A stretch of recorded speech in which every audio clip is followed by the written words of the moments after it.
5 katotohanan about sa ex mo. I-reveal ko yan sa video na ito. Kung ano ba yung tumatakbo sa kanyang isipan, sa kanyang puso, ano ba yung iniisip niya ngayon, ano ba yung plano niya. Pag-uusapan natin yan sa video na ito.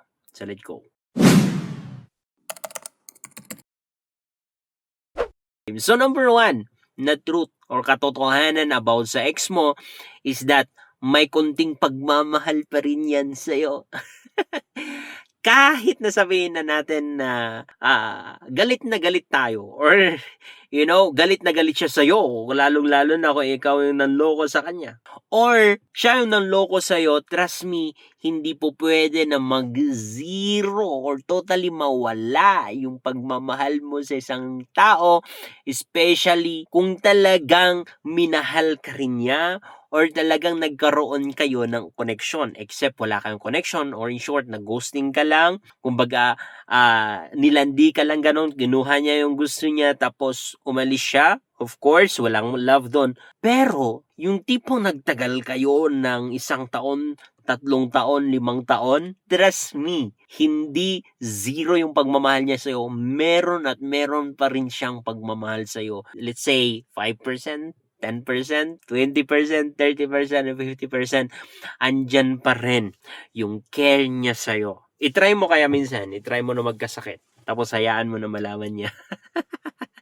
Diyan mo matitest kung talagang mahal ka pa rin. Kung pinakita pa rin na may care sa'yo, then there's something, But listen, I'm not here mga kapatid, to advise you na balikan siya or makipagbalikan ka sa kanya kasi hindi yan yung usapan natin, hindi yan yung topic natin. Okay? Marami akong video about yan. So, proceed na tayo sa number 2 na katotohanan about sa ex nyo is that namimiss ka niya sa gabi or yung mga bagay na peron siyang nakikita tapos naaalala ka niya. Trust me, mamimiss ka niyan. Lalo-lalo nga sabi ko, kung nagkaroon na kayo ng connection, kung may magandang mga nangyari sa buhay nyo,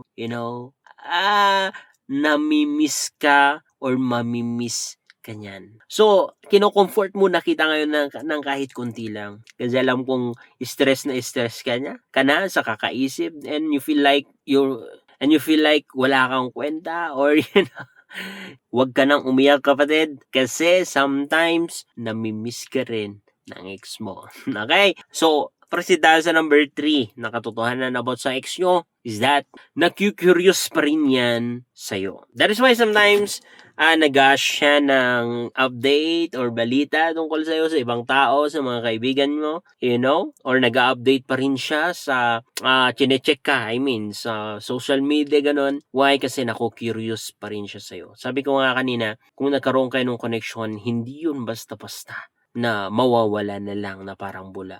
Meron at meron pa rin. So, yun yung nag-trigger para ma-curious sa sa'yo, i-check ka niya. Kaya nga sinasabi ko sa inyo mga kapatid that if hindi ka nagpadala sa kanya at nag-move on ka at naging masaya ka, successful ka sa buhay mo, is that mamamatay yan sa pagsisisi na niloko ka at iniwang ka niya. Okay? Kasi maniwala ka sa hindi, alam kong ikaw mismo, nagkaroon ka ng ex, chinecheck mo pa rin siya. Tama? Proceed tayo sa number 4 na katotohanan about sa ex nyo is that nakokonsensya pa rin yan sa'yo. Especially kung siya yung nanloko sa'yo. Siya yung nang iwan. Siya yung nanggago sa'yo. May part sa kanyang puso. Kahit na ayaw mong maniwala. Pero sa totoo lang, sa gabi, may part sa kanyang puso na siya'y nakokonsensya. Sometimes it's not enough para pagsisihan niya at bumalik siya sa'yo. Pero andun na yung point na nagsisisi siya or nakokonsensya siya. At kung yung ex mo naman, yung iniwan mo at ikaw yung nanggago, ito ang katotohanan about sa kanya. Umiiyak yan, nasasaktan yan, hindi yan nakakatulog sa gabi, nade-depress yan dahil sa ginawa mo. Kaya kung wala kang balak na makipagbalikan sa kanya, then simply mag-ask ka lang ng apology. Hindi mo kailangan na makipagbalikan kung talagang ayaw mo sa kanya. Just as apology for the sake ng kanyang health, for the sake ng katahimikan ng kanyang puso. Okay, gawin mo yan. And last but not the least, Number 5 na truth about sa ex natin is that gusto tayong balikan or gusto kang balikan kapag naka-move on ka na. This is the mystery at ito yung facts. Maniwala ka so hindi.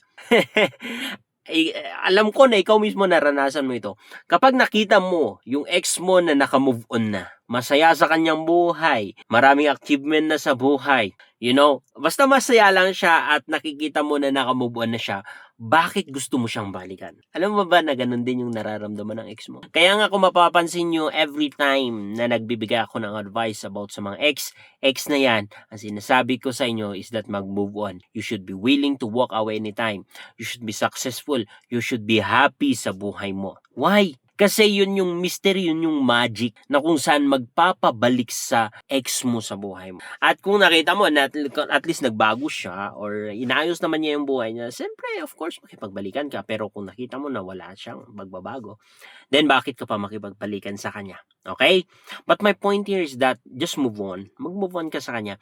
Hindi para sa kanya, kundi para sa sarili mo. That decision na gagawin mo ngayon, na i-decide mo na mag-move on na ako at hindi ko na siya asahan na bumalik pa sa buhay mo, yan actually yung magbubunga at magre-resulta ng paghahabol niya sa'yo, pagre-reach out niya sa'yo, at pagmamakaawa niya sa'yo kapag naka-move on ka na, kapag masaya ka na, kapag kompleto ka na. Gawin mo yan, kapatid, okay? At kung ngayon ay nahihirapan ka sa buhay mo, at medyo nade-depress ka kasi fresh pa rin yung sakit na nararamdaman nyo, I advise you na after nyo makinig kay Kuya Mael, and then go to a church, join to some groups like your mga cell groups ganon, mga grupo ng mga young people, mga kababaihan, then dun ka maki-join kasi napakalaki po yung mga tulong nila para sa'yo. Maaari mong i-share dun yung mga testimonies mo, yung mga nararamdaman mo, and they will pray for you, and then trust me, mako-comfort ka, ma-encourage ka, mabibigyan ka ng gana para mabuhay ulit. Okay? Dahil sa kapangyarihan at pagmamahal ng Diyos sa buhay mo. Lagi mong tatandaan, Jesus loves you unconditionally. He is willing to heal you. He is willing to help you para mag-move on, because maniwala ka sa hindi, Jesus is the lover of your soul. He is the best. So that's it. Maraming salamat. I hope na na-bless kayo at marami kayong natutunan. God bless.